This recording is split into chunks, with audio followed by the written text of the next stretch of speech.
अस्सलाम वालेकुम grade 10th। आज हम स्टार्ट करेंगे पिच ऑफ साउंड कि पिच क्या होती है। Pitch is the characteristics of sound by which we can distinguish between a shrill and a grave sound. कि पिच वो करेक्टरिस्टिक्स है साउंड का जिसके ज़रिए से हम फ़र्क कर सकते हैं एक श्रिल आवाज़ में और एक ग्रेव साउंड में। ठीक है, श्रिल का मतलब होता है बारीक और ग्रेव का मतलब होता है भारी आवाज़। ठीक है, अब श्रिल किसके ऊपर डिपेंड करती है? श्रिल डिपेंड करती है फ्रीक्वेंसी के ऊपर। अगर हायर पिच है किसी भी साउंड की तो इसका मतलब है कि उसकी फ्रीक्वेंसी भी हाई होगी, और अगर किसी अगर हमारे पास पिच लो है तो इसका मतलब है कि मेरे पास उस साउंड की फ्रीक्वेंसी भी लो है। ठीक है, तो जो फ्रीक्वेंसी होती है लेडीज़ की और चिल्ड्रन की वो हायर होती है दैन दैट ऑफ मैन, मर्दों से ज़्यादा, इसलिए उनकी पिच भी ज़्यादा होती है। ठीक है, और लेडीज़ की जो आवाज़ होती है श्रिल होती है, बारीक होती है और हाई पिच की होती है। तो अब देखिए फ्रीक्वेंसी क्या होती है। फ्रीक्वेंसी का मतलब है कि एक सेकंड में जितनी नंबर ऑफ़ वेव्स पास कर रही हैं। ठीक है, तो अगर तो जो लेडीज़ और बच्चों की आवाज़ होती है उसकी फ्रीक्वेंसी ज़्यादा होती है कि वहाँ पे एक सेकंड में ज़्यादा वेव्स पास कर जाती हैं as compare to that of man. तो इसलिए जो पिच है मेरे पास वो लेडीज़ की और चिल्ड्रन की वॉइसेस की ज़्यादा होती है। ठीक है, अब नेक्स्ट है मेरे पास quality. What is quality? The characteristics of sound by which we can distinguish between two sounds of same loudness and pitch is called quality.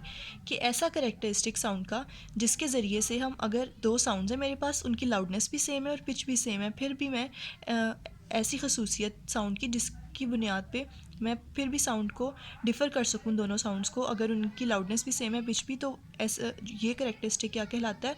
उस साउंड की क्वालिटी। ठीक है, अब सपोज़ करें कि आप एक रूम के बाहर खड़े हैं, ठीक है, और वहाँ पे 3 इंस्ट्रूमेंट्स बज रहे हैं, एक पियानो है, एक फ्लूट है, ठीक है, और एक ड्रम है। तो आप चाहे देख भी नहीं रहे, आप सिर्फ रूम के बाहर खड़े हैं, आपको फिर भी पता चल जाएगा कि कौन सी आवाज़ फ्लूट की है, कौन सी आवाज़ पियानो की है और कौन सी आवाज़ ड्रम्स की है।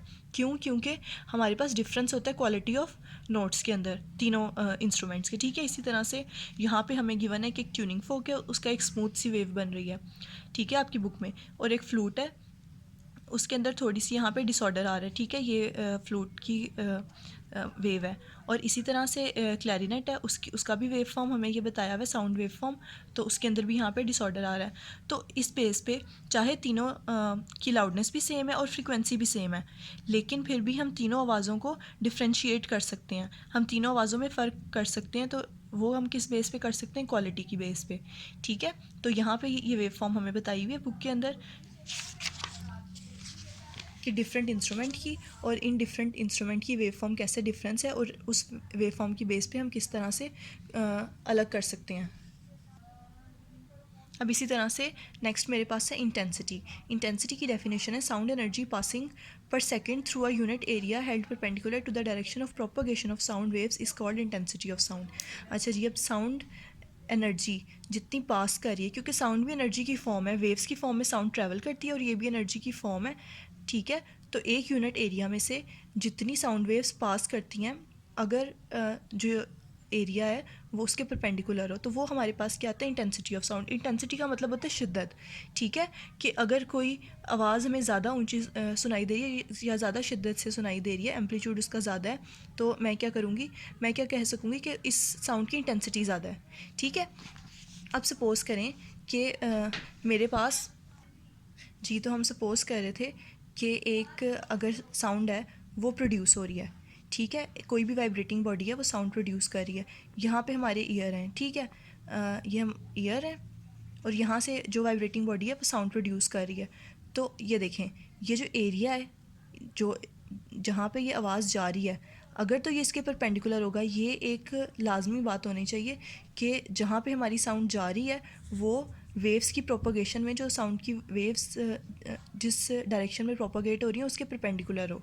ठीक है, तो इस तरह से अब यहाँ पे एक सेकंड में से जितनी वेव्स इस एरिया में से पास आउट करेंगी, ठीक है, ये वेव्स गुजर रही हैं, ये हमारा ईयर है जहाँ पे हम आवाज़ सुन रहे हैं। अब इस एरिया में से जितनी एक सेकंड में वेव्स पास करेंगी उसको मैं क्या कहूँगी? इंटेंसिटी। अगर ज़्यादा वेव्स पास करेंगी तो मैं कह सकूँगी कि इस साउंड की इंटेंसिटी ज़्यादा है, और अगर कम वेव्स पास करेंगी तो मैं ये कहूँगी कि इंटेंसिटी कम है। इंटेंसिटी एक फ़िज़िकल क्वांटिटी होती है और इसको हम एक्यूरेटली मेजर कर सकते हैं। इसका यूनिट होता है वॉट पर मीटर स्क्वायर। ठीक है, ये हमारा आज का टॉपिक था। होप सो आप लोगों को समझ आ गया हो।